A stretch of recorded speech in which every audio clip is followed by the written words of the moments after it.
Assalomu alaykum do'stlar. Bugun sizlar bilan har doimgidek Dizayn yosh YouTube kanali. Xo'p, bugun biz ikkinchi darsni boshlaymiz. To'g'ri, videolarimiz chiqishi cho'zilib ketdi. Buning uchun hammadan uzr so'raymiz. Bizning ikkinchi darsimizning mavzusi bu panel instrumentov, ammo biz panel instrumentlarni o'rganishimizdan oldin bu o'rganmaymiz degani emas. Biz birinchi panel instrumentlarini o'rganishdan oldin biz Corel Draft'da dokument ochishni o'rganamiz. Corelga har doimgidek kirib olamiz.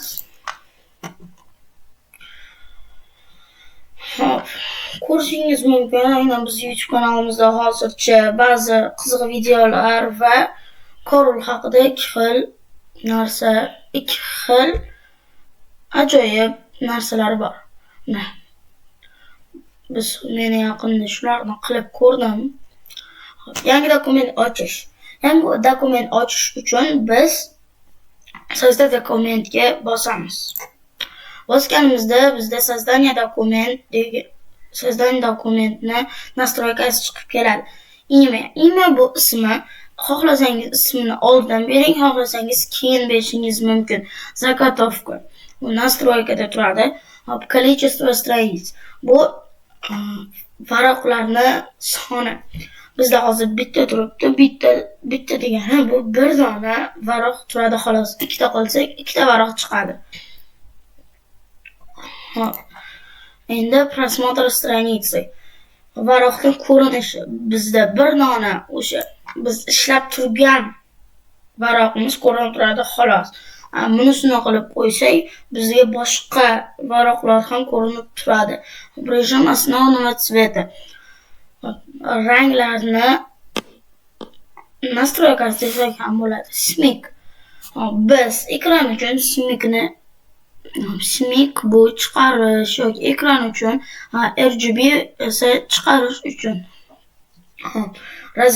Razmer straniцы bu A4 qog'ozni hamma bilishi mumkin. Bu yerda boshqacha qog'ozlar ham bor. A3, A0, A1, A2, A4, A5, A6 и так далее. Biz A4 turadi asosan. Yoki A5 qilamiz, chunki biz flyer yasab turganimizda bizga A5 qog'oz kerak bo'ladi. Shirina bu eni, vысота bu uzunligi, bo'yi. Millimetr bu har doim bizga kerak. Millimetr bu ekran uchun. Piksel qilib olamiz qachonki biz uni chiqarib turganimizda biz piksel qilamiz. Orientatsiya bu varaqning ko'rinishi. Varaqning ko'rinishi bizda knижныйda turadi. Albomnayda xohlasangiz albomnayga qo'yib olishingiz ham mumkin. Albomnayga qo'yib qo'yamiz. Разрешение. 300 dyumga biz ruxsat bera olamiz. Eng bitmushkasi ham bo'laveradi. Endi biz OKni bossak, bizning dokumentimiz ochiladi. Endi yana bir usuli bor, bu tezkor tugmalar yordamida. Tezkor tugmalar yordamidagisi bu Ctrl N bu dokumentni ochish taqangi. Ya'ni Ctrl N bu dokument ochishni tezkor tugmasi. Agar sizlarga shu tezkor tugmalar ro'yxati kerak bo'lsa, menga kommentariyalarda yozib qoldirsangiz, men sizlarga uni taqdim etaman. Va bu yerda har doimgidek barcha narsa to'g'ri bo'lib chiqishi aniq. Agar siz ekran uchun qilib turgan bo'lsangiz, Ctrl N ni bosasiz, keyin Enter tugmasini bosib yursangiz bo'ldi. Shu bilan yangi dokument ochiladi. Ikkinchi darsimiz bu panel instrument. Panel instrument deganda biz nimani tushunishimiz kerak, nimani tushunamiz. Bu chap tarafimizdagi uzun to'rt burchakli ichidagi instrumentlar. Birinchisi bu instrument vыбора, bu vыбор degani bu tanlash degan ma'noni bildiradi. O'z nomi bilan bu o'zini nima bajarishini aytadi. Chunki vыбор qilish. Biz bu yerdan ko'p shakllar chizib oldik. Endi biz bularni ushladik. Biz bittasini ushlasak, bittasi ushlanadi xolos. Agar bizga boshqa narsalarni ham bittada ushlash kerak bo'lsa, biz shu bo'sh joyga, ya'ni hammasini olalaydigan darajamizdagi joyni aniqlaymiz va o'sha yerga mishkani olib borib, chap tugmani bosamiz va tortsak, aynan shu ko'k chiziq chiqadi. Shu ko'k chiziqning ichidagi barcha narsa tanlanadi. 3 ta narsa edi va obyektiga kirib ko'rib olishimiz mumkin. Obyektiv bizda har doim turishi kerak, chunki obyektlar boshida hammaga juda ham kerak bo'ladi. Xo'p, yana bir usul bor. Bu bittasini ushlab, ikkinchisini yo tagdagisi yo ustidagisini olmoqchimiz. Shift tugmasini bosib turib, keyingisini ushlaysiz. Mana ikkitasi ushlandi. O'rtadagisi qoldi. Demak, mana bu o'rtadagisi ekan. Bo'ldi. Endi ikkinchisi bu instrument forma. Bu hozircha bizga kerak emas, chunki bizning darslarimizda hozircha bu kerak bo'lmaydi. Instrument formani o'zi kirganingizda shakl oddiy bo'ladi, ya'ni shunday turadi. Agar biz uni krivaya qilsak, keyin o'zgaradi. Birinchi shuni tushuntirib o'taman. Qora burchaklar turibdi. Uni biz tortsak, shaklning burchaklari o'zgaradi. Nega o'zgardi? Nega boshqacha emas? Faqat shunaqagami desangiz, aslida to'g'ri, buni boshqachalari ham bor. Buni 3 xili bor. Buni chekkasi dumalog'i, ichkariga dumaloq va tekisi bor. Tekis bo'lib qoldi, bunisi ichkariga bo'lib qoldi. Xo'p, endi krivaya qilib qo'yamiz, ana krivaya. Преобразование va кривую. Bu yerda ham tezkor tugma chiqib kelyapti. Demak, bu Ctrl Q. Bossak, bu krivaya bo'lib qoldi. Biz shaklni o'zgartirib yubora olamiz bunda. Shuyimiz, tortsak shakl o'zidan o'zi o'zgarib ketaveradi. Siz qayerga qilsangiz bu shakl o'sha yerga o'zgarib ketadi. Xo'p. Shundan bo'lsangiz kerak. Xo'p, endi uchinchisi bu обрезка. Обрезкani hozir bu yerda men tushuntira olmayman va hozir sizga yana bitta yaxshi narsani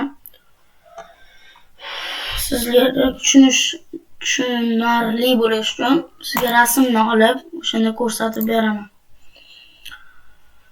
CorelDRAW.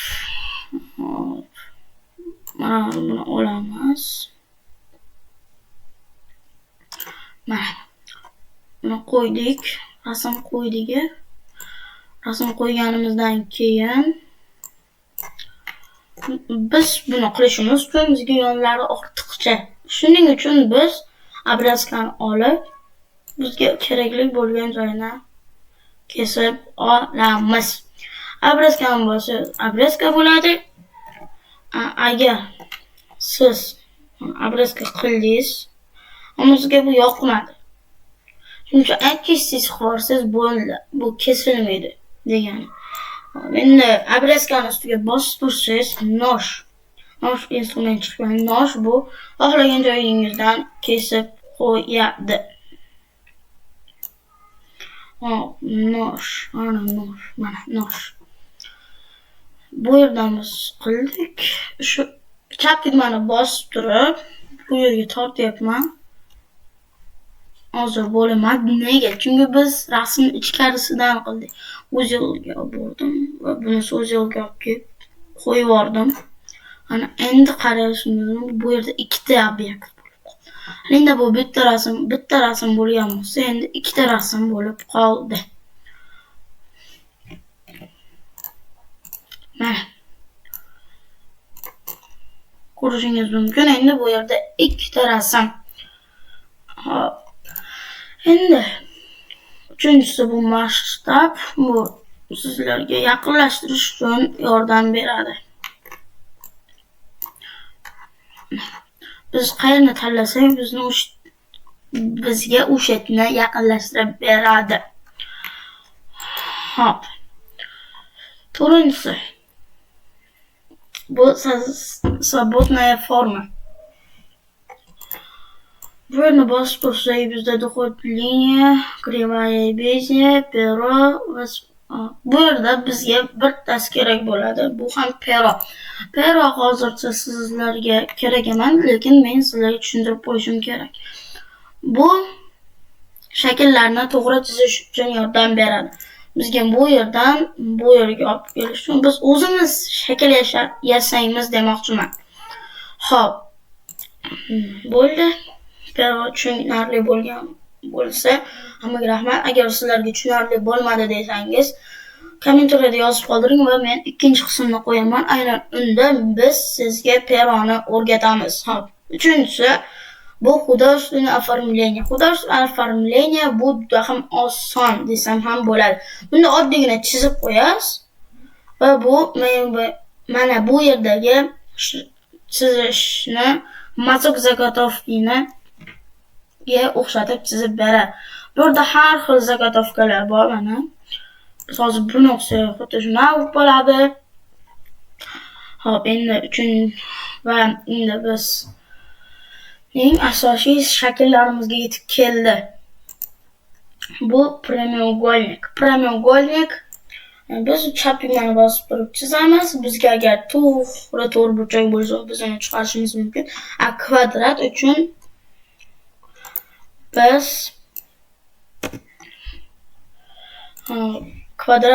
biz chap tugmani ushlab turib, Ctrl tugmasini bosib turib tortsak, bu har tarafdan teng bo'lib chiqadi mana. Chunki bu kvadrat. Kvadratni kim formulasini biladi? Kvadratning formulasi bu a umnojaем a. A umnojaем a bu har tarafi teng degan ma'noni bildiradi. Hop, endi keyingisi bu ellips. Ellips bu dumaloq. Unda ham xuddi shunaqa. Bizga to'g'ri burchak kerak bo'lsa, biz Ctrl-ni bosib turib tortamiz va bizda to'g'ri har tarafi teng bo'lgan dumaloq chiqadi. Hop. Keyingisi bu многоугольник. Многоугольник bu ko'p burchak. Bizda hozir bu yerda 10 burchak turibdi va bu yerda bizga 10 burchak chiqarib berildi. Biz tanlamaymiz va buni yana 10 oltga tushirdik va yana 10 chiqdi. Hop, keyin bizga ham buni tekis chiqarish uchun Ctrl-ni bosib tursak, bunda endi to'g'ri chiqarish qiyin deb o'ylayman, chunki buni o'zlari har xil chiqadi. Tekst endi oddiy yozamiz xolos unda. Arial. Nimaga ham bu yerda Arial turibdi? Arial bu bizning shriftimizni turi demoqchi. Buni tanlasak, xuddi shunday bo'lib qoladi. Bu razmeri, bu qo'shimcha narsalar. Xo'p. Kimga bugungi darsimiz tushunarli bo'lgan bo'lsa, yaxshi. Agar kimga tushunarsiz bo'lgan bo'lsa, kommentariyalarda yozib qoldiring va men sizlarga javob berishga harakat qilaman va doim javob beraman. Xo'p, ikkinchi darsimiz o'z yakuniga yetdi. Xayr, sog' bo'linglar. Dizayn dunyosi YouTube kanalini kuzatishda davom etinglar.